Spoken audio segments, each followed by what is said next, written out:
মোল্লাকে হেফাজতে নিল জীবনতলা থানা। ধর্ষণের অভিযোগ তার বিরুদ্ধে। ধর্ষণের অভিযোগ রয়েছে প্রাক্তন বিধায়কের বিরুদ্ধে। জীবনতলা থানায় অভিযোগ দায়ের হয়েছিল। এনআইএ হেফাজতে ছিলেন শওকত মোল্লা। আলিপুর আদালত থেকে পুলিশ হেফাজতের নির্দেশ দেওয়া হলো। শওকত মোল্লাকে হেফাজতে নিল জীবনতলা থানা। ধর্ষণের অভিযোগ প্রাক্তন বিধায়কের বিরুদ্ধে। জীবনতলা থানায় অভিযোগ দায়ের হয়। আরো জানাবেন এই বিষয়ে প্রসেনজিৎ সর্দার রয়েছেন টেলিফোন লাইনে প্রতিনিধি। প্রসেনজিৎ, কি খবর পাচ্ছ? দেখো, এখনো পর্যন্ত যেটা পুলিশ সূত্রে আমরা জানতে পারছি যে শওকত মোল্লা যে প্রাক্তন তৃণমূলের বিধায়ক ছিল তাকে 4 দিনের পিষে নিয়েছে জীবনতলা থানার পুলিশ।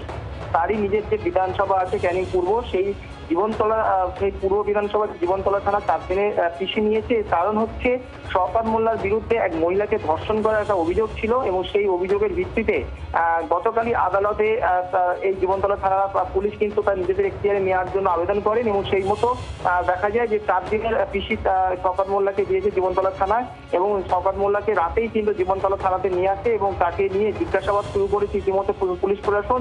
যে মহিলার বিরুদ্ধে যে ধর্ষণের অভিযোগ বলা হচ্ছে সেই নিয়ে কিন্তু তারা তদন্ত করছে জীবনতলা থানার পুলিশ। ধন্যবাদ প্রসেনজিৎ।